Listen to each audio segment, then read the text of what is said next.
आज हम भौतिक विज्ञान शिक्षण में यानी बीएड सेकेंड ईयर में अनुसंधान ह्यूरिस्टिक विधि ह्यूरिस्टिक मेथड के बारे में पढ़ेंगे कि यह क्या है, इसका प्रयोग विज्ञान शिक्षण में कैसे किया जाता है। अनुसंधान या ह्यूरिस्टिक विधि के जन्मदाता एच.ई. आर्मस्ट्रॉन्ग हैं। यानी वैज्ञानिक विषयों को पढ़ाने के लिए 19वीं शताब्दी में आर्मस्ट्रॉन्ग ने इस विधि की खोज की थी। अंग्रेजी के शब्द ह्यूरिस्टिक की उत्पत्ति ग्रीक शब्द यानी ह्यूरिस्को से हुई है, जिसका अर्थ है मैं खोजता हूँ। तो मैं खोजता हूँ का मतलब यानी छात्र इसमें स्वयं खोजता है और जिसमें वैज्ञानिक विषयों को पढ़ाया जाता है और बच्चों में वैज्ञानिक भावना का भी विकास होता है। बालकों को जितना कम संभव हो बताया जाए और उनको जितना अधिक संभव हो खोजने को प्रेरित किया जाए। इस विधि का प्रमुख उद्देश्य बालकों में खोज की प्रवृत्ति को जागृत करना है। बालकों के सामने ऐसी परिस्थितियां उत्पन्न कर दी जाती हैं कि वे स्वयं अन्वेषण के लिए उत्सुक हो जाते हैं। इस विधि में बालक पर ज्ञान भार के रूप में लादा नहीं जाता, उन्हें स्वयं सत्य की खोज के लिए प्रेरित किया जाता है और यानी उनके लिए खुद प्रेरित किया जाता है। इस विधि में छात्र को स्वयं सत्य की खोज के लिए प्रेरित किया जाता है।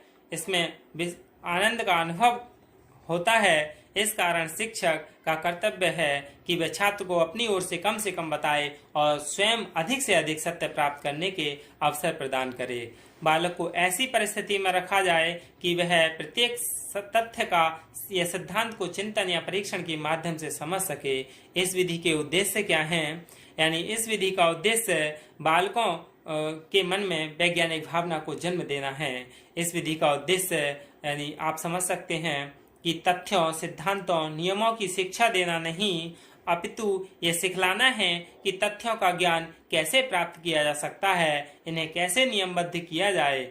दूसरे शब्दों में इस विधि का उद्देश्य बालकों में वैज्ञानिक प्रवृत्ति का विकास करना है, जिससे कि वे स्वयं देखना, सोचना, निर्णय करना तथा अपने विचारों को व्यक्त करना सीख जाएं। इस विधि का उद्देश्य बालकों को अधिक निश्चित, सत्यप्रिय, सूक्ष्म निरीक्षण, चिंतन, प्रति सहयोगी तथा परिश्रमी बनाना है। आत्म शिक्षण की दृढ़ आधारशिला रखना है तथा अन्वेषण जैसी प्रवृत्ति को प्रोत्साहन देना है। वास्तव में ह्यूरिस्टिक विधि का उद्देश्य अन्वेषण तथा वैज्ञानिक भावना को महत्व देना है। इसकी कार्य प्रणाली यानी इसको किस तरह से प्रयोग किया जाता है। इस विधि में बालक के सामने कोई समस्या प्रस्तुत कर दी जाती है। समस्त जो छात्र हैं उस समस्या को हल करने का प्रयत्न करते हैं। शिक्षक उन्हें समस्या हल करने के लिए उत्साहित करता जाता है। प्रत्येक बालक को व्यक्तिगत रूप से कार्य करने की स्वतंत्रता दी जाती है। बालक समस्या पर कार्य केवल छात्र रूप में नहीं करते, वरन एक अन्वेषक के रूप में करते हैं। वे समस्या का समाधान करने के लिए उसके विभिन्न अंगों का विश्लेषण करते हैं।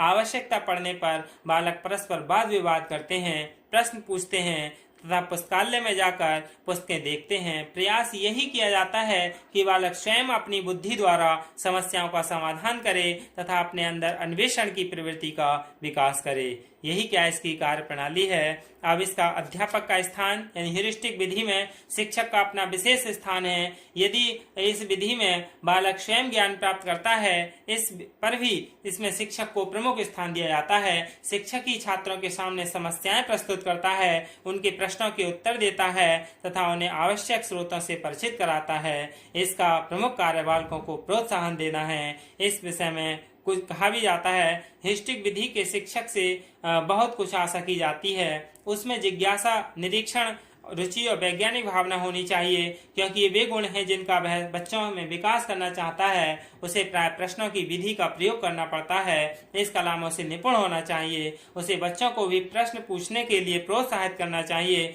शिक्षक का कर्तव्य है कि वह कक्षा में तथा प्रयोगशाला में स्वतंत्रता का वातावरण उत्पन्न करे।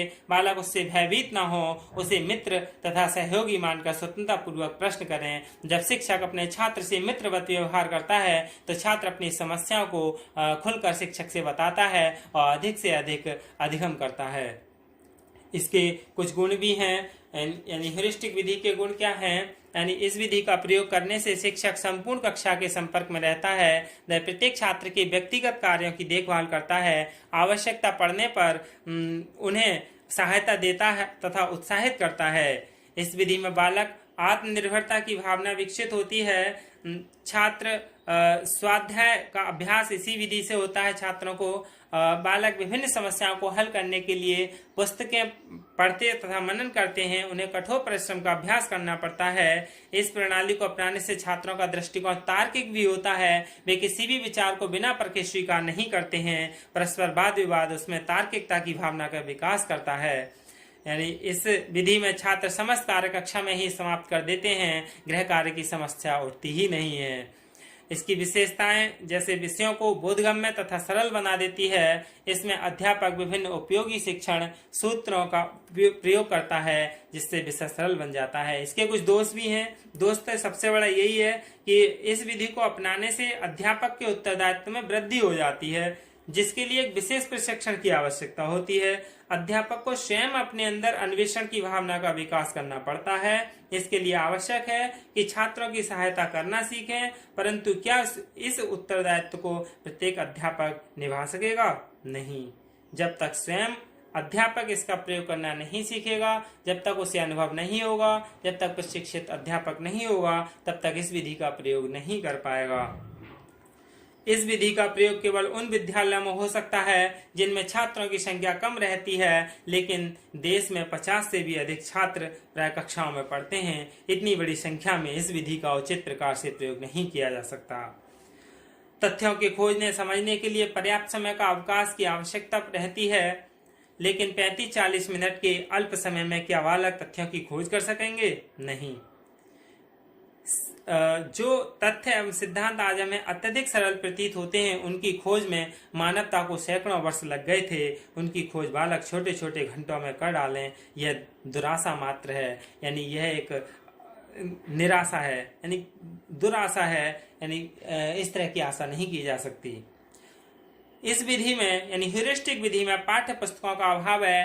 पाठ्य पुस्तकों के अभाव में इस विधि का ठीक प्रकार से उपयोग नहीं हो पाता है। इस विधि में बालक से आशा की जाती है कि वह स्वयं ज्ञान प्राप्त कर ले, लेकिन सब कुछ बालक पर छोड़ देने से भी हानि होने की संभावना बनी रहती है, क्योंकि बालक स्वयं भी गलत निष्कर्ष निकाल लेते हैं। अल्पायु में बालकों से यह आशा करना कि स्वयं तथ्यों की छानबीन करके निष्कर्ष निकाल लें एक असंभव सी बात है। सभी लोगों में अन्वेषक व आविष्कारक बनने की शक्ति भी नहीं होती।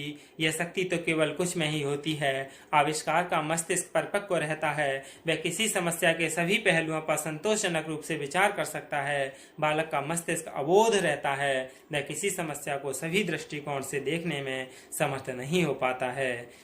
यही क्या है? ह्यूरिस्टिक विधि है। धन्यवाद।